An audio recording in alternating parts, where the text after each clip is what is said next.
My dear viewers, welcome to my class. I think you are able to understand what I am teaching. ఏంటంటే నేను చెప్పే ప్రతి tense కూడా చాలా useful అండి. మీరు అనుకుంటూ ఉంటారు ఇవన్నీ చెప్తున్నారు అన్నీ మాకు వచ్చు కదా అని. అంటే టెన్స్ తెలియాలి, స్ట్రక్చర్ తెలియాలి, ప్రతిదాని యొక్క యూసేజ్ తెలియాలి. మనం డిఫరెంట్ టెన్సెస్ గురించి నేర్చుకున్నాం. అంటే different tenses are used for different purposes having different structures. వాటి స్ట్రక్చర్స్ వేరుగా ఉన్నాయి, యూసేజ్ వేరుగా ఉన్నాయి. అంటే రేపు ఉదయం రేపు నెక్స్ట్ ఎగ్జామినేషన్స్లో మీకు write suitable form of verb అని 4 ఆప్షన్స్ ఇచ్చినప్పుడు ఫస్ట్ మీరు ఈ టెన్స్ ఇది అని ఐడెంటిఫై చేసినప్పుడు మాత్రమే you can write it, otherwise it is not at all possible. కాబట్టి that is only the reason I am insisting you all these things. So please listen very carefully. ఇక్కడ ఏంటంటే మీరు ప్రతి టెన్స్ కూడా జాగ్రత్తగా తెలుసుకోవాలి. ఇక్కడ ప్రజెంట్ పర్ఫెక్ట్ కంటిన్యూస్ టెన్స్ చెప్తున్నాను. ఆల్రెడీ కంటిన్యూస్ టెన్స్ చెప్పాను. What is the difference between present continuous and present perfect continuous? అంటే ప్రజెంట్ కంటిన్యూస్ చెప్పారు కదా, మరి ప్రజెంట్ పర్ఫెక్ట్ కంటిన్యూస్ టెన్స్కి ప్రజెంట్ కంటిన్యూస్కి ఉన్న డిఫరెన్స్ ఏంటి మీరు అంటూ ఉంటారు. ఈ ఊళ్ళో ఎంతకాలం బట్టి నా గురించి నేను ఎంతసేపు నుంచి వెయిట్ చేస్తున్నావు అని. How long have you been waiting for me? I have been waiting for you for 3 hours అన్నాను. I am waiting for you అనే దానికి I have been waiting for you for 3 hours అనేది చాలా తేడా ఉంది. అంటే ప్రజెంట్ పర్ఫెక్ట్ కంటిన్యూస్ టెన్స్లో నువ్వు ఎప్పటి నుంచి వెయిట్ చేస్తున్నావు, లేదు ఎంతసేపు నుంచి వెయిట్ చేస్తున్నావు అనే విషయాన్ని ప్రజెంట్ పర్ఫెక్ట్ కంటిన్యూస్లో చెప్తావు. అదే ప్రజెంట్ కంటిన్యూస్ టెన్స్లో చెప్పను, I have waiting for you అంటావు అంతే. కానీ అదే ప్రజెంట్ పర్ఫెక్ట్ కంటిన్యూస్ అయితే I have been waiting for you for 3 hours, లేకపోతే I have been waiting for you since 3 o'clock. ఒక ట్రైన్ గురించి వెయిట్ చేస్తున్నారు రైల్వే స్టేషన్లో. కానీ ట్రైన్ కోసం ఎంతసేపు నుంచి వెయిట్ చేస్తున్నావు అని అడుగుతారు.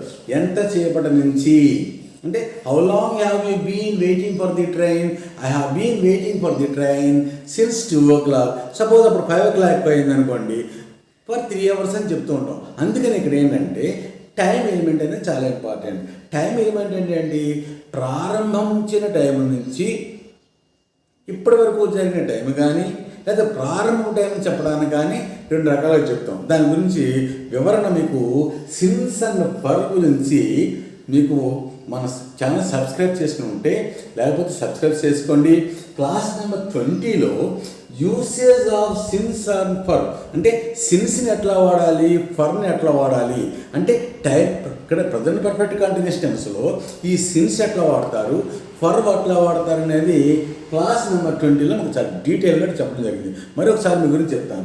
సపోజు నేను ఒక ట్రైన్ గురించి రైల్వే స్టేషన్కి వెళ్ళానండి. రైల్వే స్టేషన్కి వెళ్ళి నేను 8 o'clock వెళ్ళాను. 8 o'clock వెళ్తే అప్పుడు మీ ఫ్రెండ్ వచ్చాడు. మీ ఫ్రెండ్ ఎన్ని వచ్చాడు? 11 o'clock వచ్చాడు.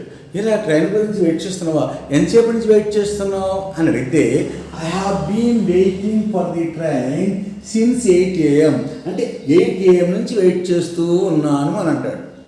ఇప్పుడు ప్రారంభించిన టైం చెప్పారు. అట్లా కాదండి, మీ ఫ్రెండ్ 11 o'clock వచ్చారు కదా, అంటే 8 నుంచి 11 o'clock ఉన్న టైం గ్యాప్ ఎంత ఉంది? 3 hours ఉంది. ఇదే విషయాన్ని I have been waiting for the train for 3 hours, అంటే ఈ స్టార్టింగ్ టైం చెప్తే that is called point of time అంటాం. Point of time is represented by సిన్స్తో రిప్రజెంట్ చేస్తాం.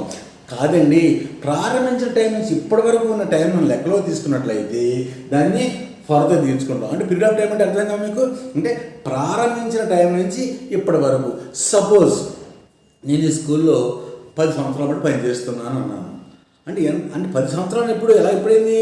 ప్రారంభించిన టైం నుంచి ఇప్పటి వరకు ఉన్న టైం లెక్కలో తీసుకున్నట్లయితే that is called period of time. అంటే suppose I have been working in this school for 10 years అన్న. అట్లా కాదండి, I have been working in this school since 2011. Since 2011 అంటే సిన్స్ 2011 అంటే ప్రారంభించినటువంటి సమయం. ఇప్పుడు ఏ సంవత్సరం? 2021. అంటే ప్రారంభించిన టైం నుంచి ప్రజెంట్ టైం వరకు మొత్తం టోటల్ టైం లెక్కలో తీసుకున్నట్లయితే that is called period of time. ఈ టెన్స్ 2 రకాలుగా చెప్పవచ్చు. ఒకటి సిన్స్తో కానీ, మరొకటి ఫర్తో కానీ.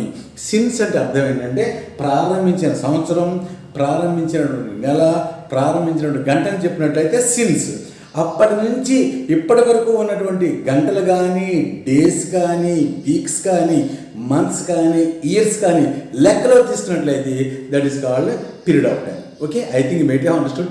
డీటెయిల్డ్ ఇన్ఫర్మేషన్ కావాలంటే క్లాస్ 20లో మీకు usage of since and for గురించి చాలా డీటెయిల్గా చెప్పడం జరిగింది. Now I'm going to teach you. I think you mate have understood that. Present perfect study structure చూసినట్లయితే సబ్జెక్ట్ అండి, have or has. If the subject is third person singular, go for has.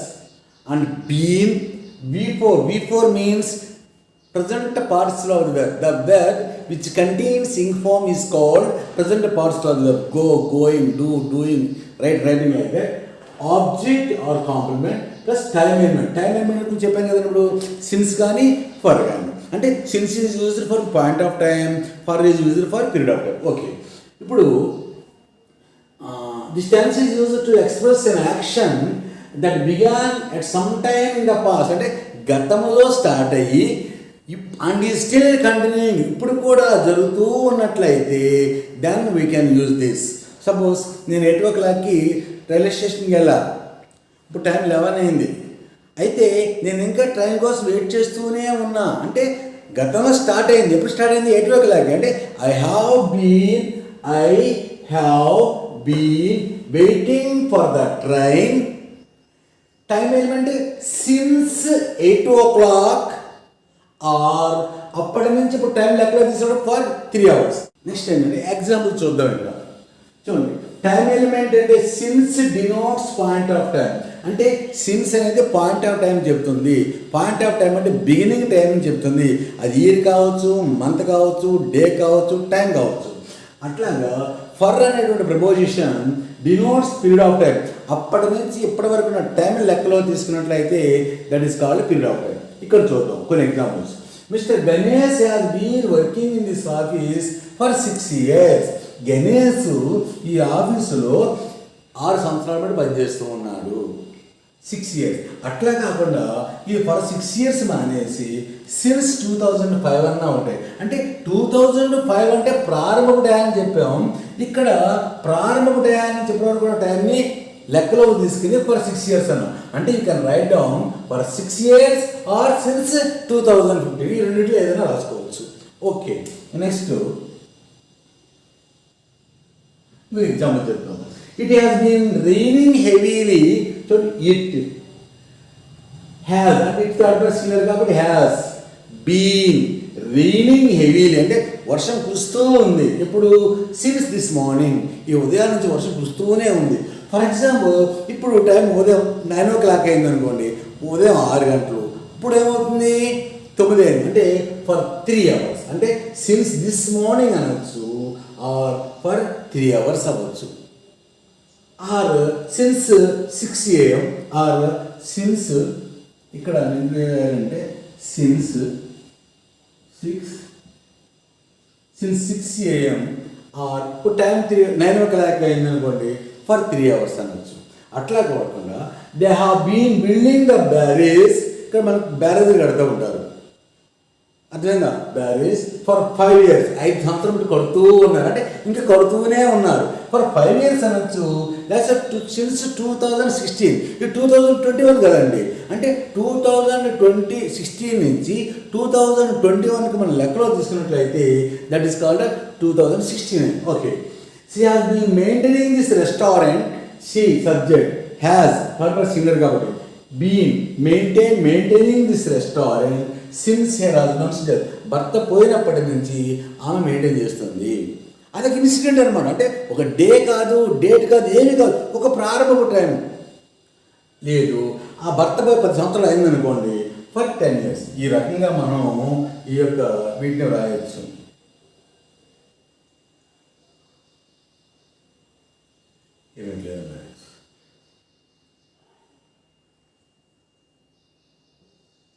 అంటే ఈ present perfect continuous tense మనం ఇట్లా వాడుతూ ఉంటాం.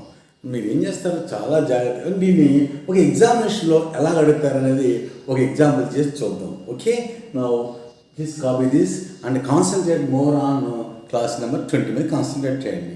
ఎందుకంటే ప్రతి టెన్స్ డీటెయిల్గా నేర్చుకోవడం వల్ల మనకి కాన్సెప్ట్ వస్తుంది. కాన్సెప్ట్ రాయిందే మనకి జాబ్స్ రావండి, ఇది మాత్రం గుర్తుపెట్టుకోండి. మరీ ఏదో ఇన్ని పోస్టులు పడుతున్నాయి, అన్ని పోస్టులు పడుతున్నాయి, లేదా అవి ఖాళీ ఉంటే మనకు ఉపయోగం ఉందండి. మనం దానికి రెడీ అవ్వాలి కదా. రెడీ అవ్వాలంటే మన ప్లాన్ అంతా కన్స్ట్రక్టివ్గా ఉండాలి. ఇప్పుడు ఎగ్జామినేషన్లో, ప్రీవియస్ ఎగ్జామినేషన్స్లో ఒక ఎగ్జాంపుల్ ఇచ్చారు, దాన్ని బట్టి మీరు చూద్దిరిగా. This is one of the questions given in examinations, competitive ఎగ్జామినేషన్స్లో, I think one of the bank ఎగ్జామినేషన్స్లో. అయితే వాళ్ళు ఏమన్నారు, సి ఇచ్చారు, డాష్ నర్స్ ఇచ్చారు, nurse verb. Since he met with an accident ఇచ్చారు. మరి ఇక్కడ వాళ్ళు ఏమి ఇచ్చారు, 4 ఆప్షన్స్ ఇచ్చారు. నర్సింగ్ ఇచ్చారు, హ్యాస్ బీన్ నర్సింగ్ ఇచ్చారు, హ్యాస్ నర్సింగ్ ఇచ్చాడు, ఈజ్ నర్సింగ్ ఇచ్చారు. మరి ఇక్కడ ఏ ఆప్షన్ కావాలి? ఈ ఆప్షన్ కావాలంటే మనకి బేస్ ఏం కావాలి? పలానా ఆప్షన్ వెళ్ళడానికి మనకి ఆధారం ఏముంది? అయితే she dash nursing since he met with an accident. చూడండి, మొత్తం ఇన్ఫర్మేషన్ వచ్చేసింది. అతను యాక్సిడెంట్ అయినప్పటి నుంచి, అంటే ఇక్కడ పాయింట్ ఆఫ్ టైం ఉందన్నమాట. అంటే ఈ సమయాన్ని నుంచి ఆ పని జరుగుతూ ఉంది. కాబట్టి then we have to go for present perfect continuous. కాబట్టి she subject third person singular కాబట్టి has been nursing. This is the right option.